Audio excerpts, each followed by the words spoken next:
There is in your pack that you've got one of the Excel greenhouse gas calculators called 9.1A latest, and it's got NFERT after it. This is one that I have modified, so it's the latest version 11.0, that I've modified to allow you to put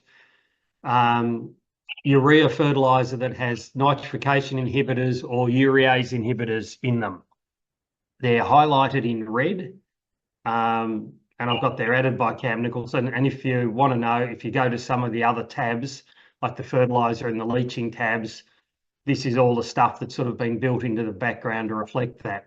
I spoke to Richard Eckhart about it. He said this isn't far off going into the official tools. So this is a non-official one, but for any of the croppers that want to start to appreciate the likely impact or the likely credits or recognition that you get from using inhibitors, you can do that.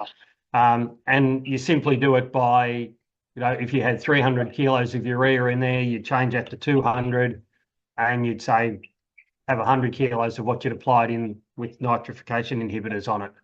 So the way it sits at the moment, that's exactly the output of it is exactly the same as what the greenhouse 11.0 version is that I've given you as a baseline. So it calculates exactly the same way. But if you want to play around with some of those inhibitors and see what effect it has, it's a simple way of starting to get a feel for the importance or the value in doing some of that stuff, cost aside, but from emissions and emissions intensity point of view. So that was the first one I just wanted to point out. For the livestock guys, won't matter too much because we don't use a lot of urea anyway. So it's not a big deal as far as that goes. The second one I just wanted to show you briefly, I mentioned about the AIA calculator. And so, here we go now. Sharing that, if I can get my screen back again. Just to give you a bit of a heads up on what it looks like.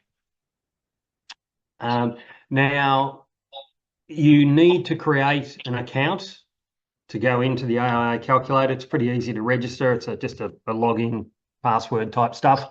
When you first go into it, you can set up a property. So you would click on a thing up here called New Property. And what it does is allow you to locate where that property is. The reason for having the map at the start, or the thinking behind it, the map at the start, is that over time it will bring in location-specific information. So that will be things like silo data, so rainfall, climatic data, which will be used then to influence has leaching or runoff occurred. It will inform that rather than you saying yes or no to above or below 600 mil rainfall. There'll be some parameters set in that for those types of things. And also there's some work being done at the moment to look at what the maximum permanent storage level of soil carbon is, with the idea being that you should be able to get a map and it should be able to give you an indication of what that upper limit of stable soil carbon could be in a soil, so you know the gap. And we'll talk a bit more about this when we get to the soil carbon bit. But it's been designed in a way so that you can get some location-specific data and layers coming in as they evolve over time, which I think will be pretty useful. So when you click on a new property, you identify where your property is. Our property is called New Leaf, so I'll just show you our example here. So this is a working one at the moment. It's not a public one. So if you click on New Leaf, it will take you to the farm. It allows you to identify the parcels of where that your land is, and therefore we'll be able to cut and various bits of GIS type data and draw that into the map of where your activities are being undertaken. You then go into the business activities, which is a funny name for it, but anyway, that's what they've called it. And in the business activities in the enterprises, you can select the enterprises you want. At the moment, we've got a spring calving herd, we've got an autumn calving herd, and we've got a spring lambing herd. If you had cropping as well, you'd put cropping in there. If you had a feedlot, you'd put feedlot in there. You just add different enterprises to it. You can edit each of those, so you can have your starting and end for each of those. So you put in your starting and end date that you want to record from, so you're not fixed at a certain time. So your crop annual period or period of reporting can be different to your livestock ones, built into the same system. Just so we're building it so that you can reflect more what makes sense to you as a cycle in the system you're doing. So if you're at chooks and you were doing batches every 6 weeks or 8 weeks, you would be recording 6 or 8 week batches of each of those as they went through. You can turn on and off the different classes of livestock that you've got.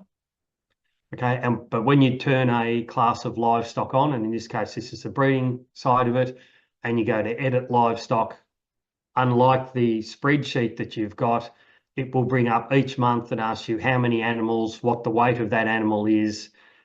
Has there any been changes from birth, deaths or aging? And aging means transferring from one age class to another.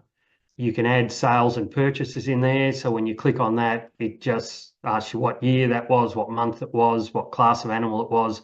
Was it a sale or was it a purchase? And the amount sold, and you can either calculate for you or you enter that directly into that.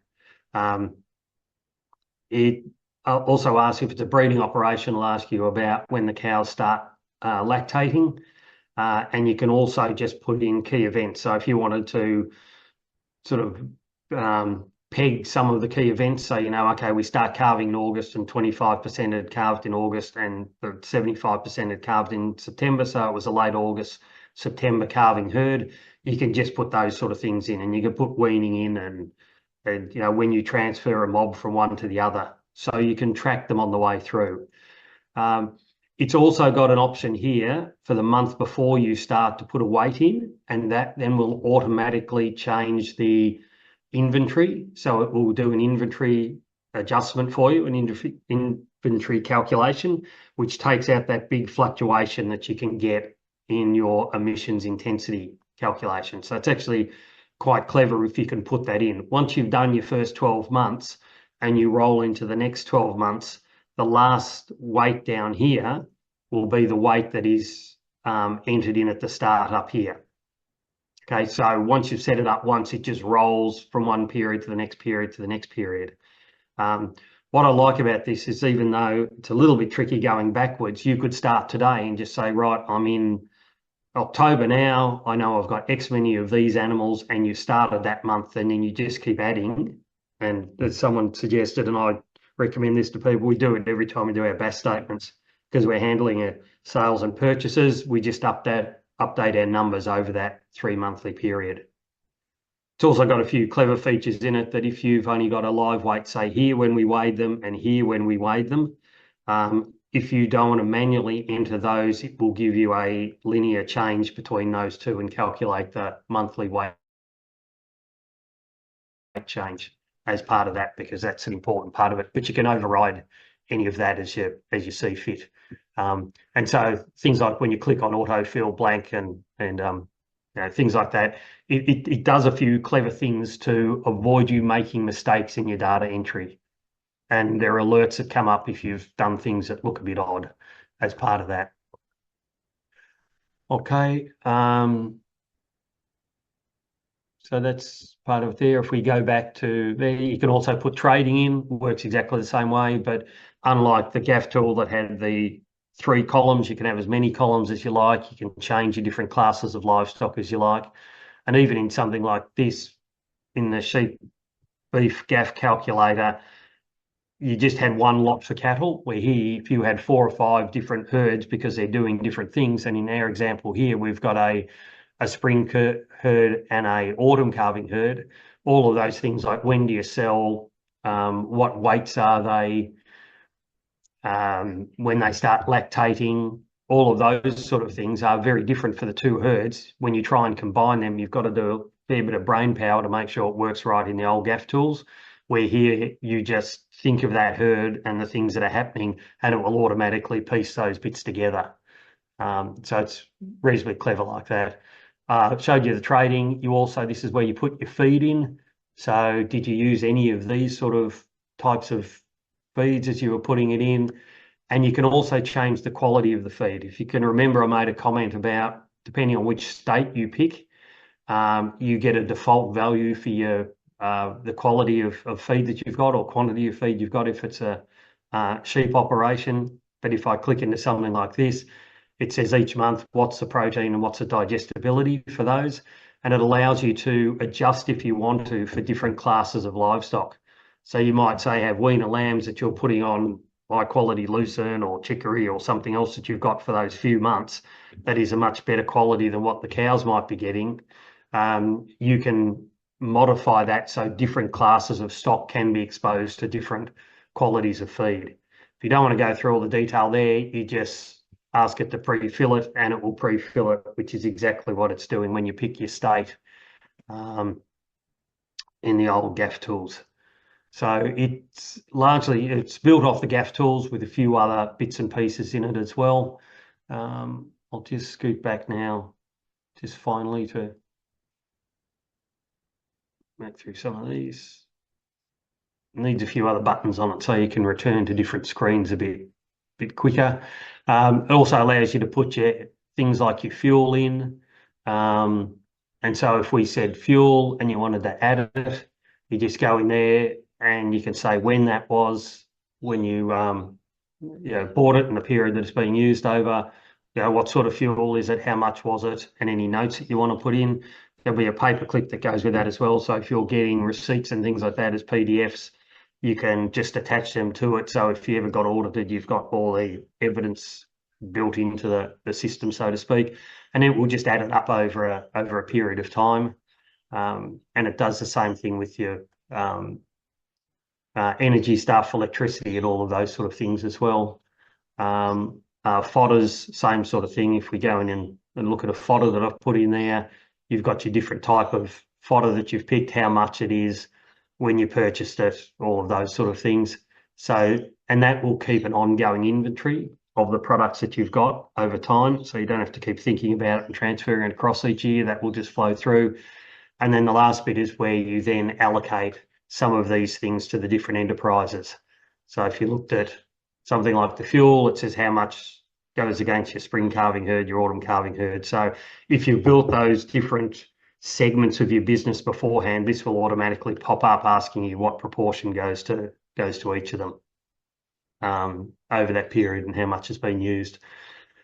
So I think it's got lots of features in there that are pretty good. Then the calculation that comes out at the end, because I haven't completed this, but you'll get a printout of your scope 1, scope 2, scope 3 emissions and other things, and we're looking at modifying the output report that you get here so that you can change that specifically for what you want, and you can specifically ask for a commodity. And so just let's look at the cropping bit of the operation and what were the emissions associated with that and so on.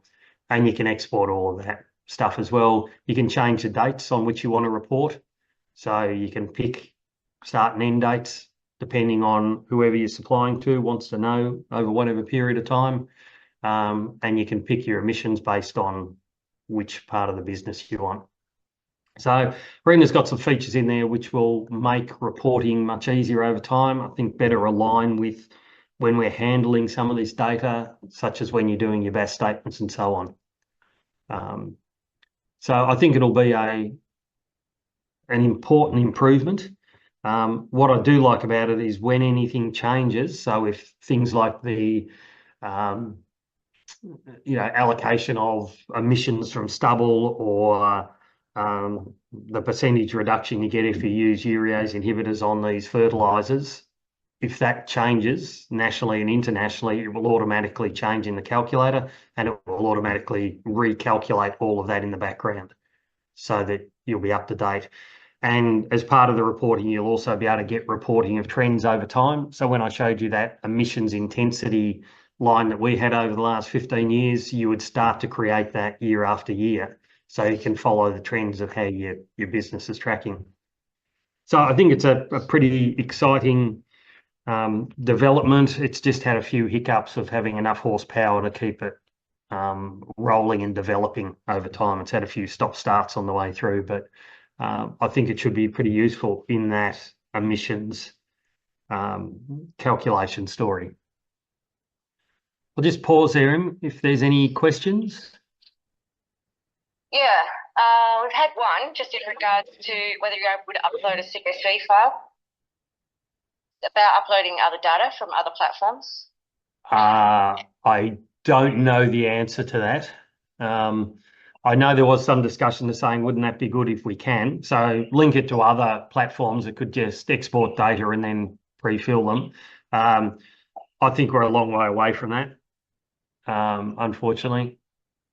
Just a comment around the apps that are partnering, and such as Pear Tree, that can upload data, Cam, as reported on the website, and the invite for other partners. Yeah. Yes. Yeah. So I should say that the whole idea of the AIA tool is that it'll have an API, so other platforms can readily use the engine, if you like, behind it, and the assumptions and the algorithms and all that stuff behind it. So you don't. I could see over time that other platforms, whether it's Pear Tree or other grazing, in particular, or even in cropping software that's there, will just include this as part of it. They will just be basically going to that website, pulling off the API, and doing all the calculations. So it will show up in other software. Just how quickly that will happen, I'm not really sure. I'm more worried about getting the calculation right in it. And at the moment, when I'm putting data in it, it's giving me a different number to what the GAF tool is, and that's a coding issue of how things are working. So I'm focused a bit more. My bit of work with them is focused a bit more on making sure it's calculating right, and it's intuitive in the way, excuse me, you put information in. I haven't got to the next bit of how it will talk to other platforms and load stuff in. I think that's ultimately where it'll go. Just when that'll happen, I'm not really sure. It's a question around data access, Cam, and whether it's done in a de-identified manner or how privileges might be given to that data. As far as data sharing, you mean? Or I think more just generally a concern, about how it might be used by the platform and others with access to it. Yeah, okay. So at the moment, no one else has access to it, and the discussion was around a permission. So you would need to give permission for it to be shared with anybody. It's the way it was set up. I'd have to recheck that because I haven't revisited that for the last 6 months, but that's when it was originally being put together, was to do that. And if there was going to be any de-identified, any data used, it was going to be at a very high level. This is where the cropping industry is at, not overly specific. But I'd have to check that. I should say I'm not involved with AIA apart from being an external consultant that they pay when they ask for my feedback on it. So I'm not actually part of the project. I just get asked to do stuff because I've been doing a bit of it, and I can pick up things that don't make sense or don't work right. So I'm not inside the inner workings of the whole thing, even though I've got some good relationships with people that are. But my understanding when it was first put together that the data privacy and the data on use was discussed and decided that it wasn't going to be, owned by AIA to sell on to other people or to be used for other purposes without permission. That was a comment, Cam, around the option to not have your de-identified data utilised on the first page of registration. Oh, is there? Yeah, okay. I've been in a back door 6-8 months ago when I set this up, so I'm not sure what a new user gets to see. Yeah. Okay, thank you, whoever that was. That was Mel, yeah. So, understanding how big the issue of runoff is.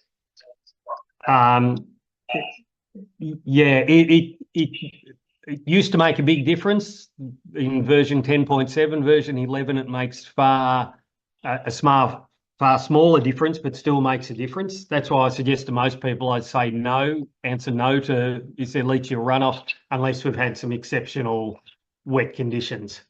I don't know how nuanced this is going to get. And I'm a bit more comfortable that the discrepancy between saying yes or no is much less than what it used to be. You used to have a 17-fold difference of whether you said yes or no in what you got pinged for the leaching and runoff. Now it's only about 2.5 times or something. So it's a much smaller impact if you say yes or no to it. So I'm a bit more comfortable with that, but it's a very, very coarse measure. So I tend to say no unless it's been really wet or it's really obvious that it does leach. And if you've got part of your farm to do that, you can't answer sort of, So I'd answer no. It was in regards to nitrogen that's banked or stored down deeper, Cam, and how it might be treated, in the equation. No, it doesn't treat it in the equation at all. It's the bottom line. So it doesn't care how much nitrogen you've actually got stored. The calculator's not good enough to be able to pick that up because of how it's evolved. They had no data on understanding of any of that at the state and national level. So it wasn't included in those sort of tier calculations. So at the moment, it doesn't matter. Basically, it doesn't matter. I think the questions that we're getting asked is the classic one of when you bring it down to the farm level, there's so much nuance that you really need at the farm level, and the tools are just not capable of doing that. And I don't know how they will, because someone has to go through all the effort of getting that, if you like, scientifically approved and accepted at so many different levels on the way through for it to be recognised in a calculator, that I think there's a lot of things we're just going to have to wear at the moment that are far from perfect, that we know aren't right. But if we're going to go ahead with it, we've just got to accept it. I know it frustrates me, frustrates the hell out of me the way different things are treated and different way people say, oh, you can do it by just, changing this or just do a proportion of this or that. But everybody's making it up on the way through, and we somehow need to keep to some consistency in it, so that it can be comparable.